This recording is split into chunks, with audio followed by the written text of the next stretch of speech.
सभी विद्यार्थियों को लर्न नॉलेज पे स्वागत है। आज हम हमारा पहला पाठ यानी कि कविता याद तुम्हारी आती है के कवि श्री रविंद्रनाथ टैगोर के जीवन को ज़रा करीब से जानने की कोशिश करेंगे। क्या आप बता पाएंगे ये तस्वीर किनकी है? जी आपने सही पकड़ी, यह है कवि गुरु रविंद्रनाथ टैगोर। आज हम इनके जीवन को ज़रा करीब से जानने की कोशिश करेंगे। चलिए शुरू करते हैं बिना किसी वक्त गवाए। रविंद्रनाथ टैगोर का जन्म 7 मई 1861 को कोलकाता के प्रसिद्ध जॉर्ज साको भवन में हुआ था। आपके पिता देवेंद्रनाथ टैगोर यानी कि देवेंद्रनाथ ठाकुर ब्रह्म समाज के नेता थे।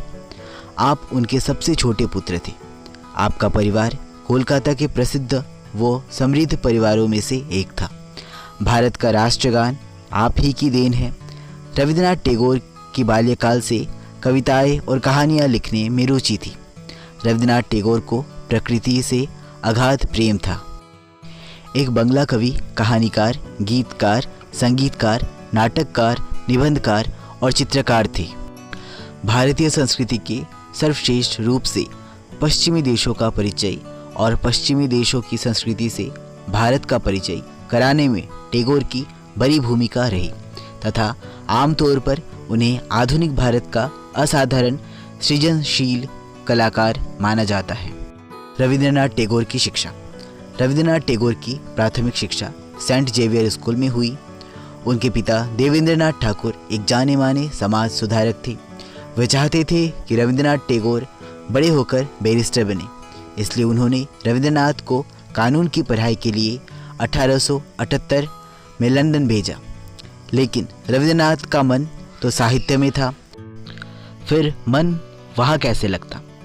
आपने कुछ समय तक लंदन में कॉलेज विश्वविद्यालय में कानून की अध्ययन किया, लेकिन 1880 में बिना डिग्री लिए वापस आ गए। रविंद्रनाथ टैगोर की साहित्य सृजन। साहित्य की विभिन्न विधाओं में सृजन किया। गुरुदेव रविंद्रनाथ की सबसे लोकप्रिय रचना गीतांजलि रह चुकी है, जिसके लिए 1913 में उन्हें नोबेल पुरस्कार प्रदान किया गया। आप विश्व के एकमात्र साहित्यकार हैं जिनकी 2 रचनाएं 2 देशों में राष्ट्रगान बनी। भारत का राष्ट्रगान जन गण मन और बांग्लादेश का राष्ट्रगान आमा सोनार बांग्ला गुरुदेव की ही रचनाएं हैं। गीतांजलि लोगों को इतनी पसंद आई कि अंग्रेजी, जर्मन, फ्रेंच, जापानी, रूसी आदि विश्व की सभी प्रमुख भाषाओं में इसका अनुवाद किया गया। टैगोर का नाम दुनिया के कोने कोने में फैल गया और वे विश्व मंच पर स्थापित हो गए। रविन्द्रनाथ की कहानियों में काबुलीवाला, मास्टर साहब और पोस्ट मास्टर आज भी लोकप्रिय कहानियां हैं। रविन्द्रनाथ की रचनाओं में स्वतंत्रता आंदोलन और उस समय के समाज की झलक स्पष्ट रूप से देखी जा सकती है। हमें गर्व होनी चाहिए कि हमने उस देश में जन्म लिया जिस देश में रविंद्रनाथ जी जन्म ले चुके हैं। आज के लिए इतना ही। मिलते हैं अगले कक्षा में। तब तक के लिए शुक्रिया, धन्यवाद। अपना ख्याल रखिएगा। Thank you for watching.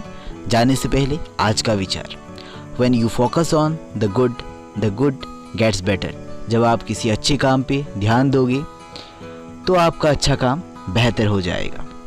आज के लिए इतना ही। धन्यवाद।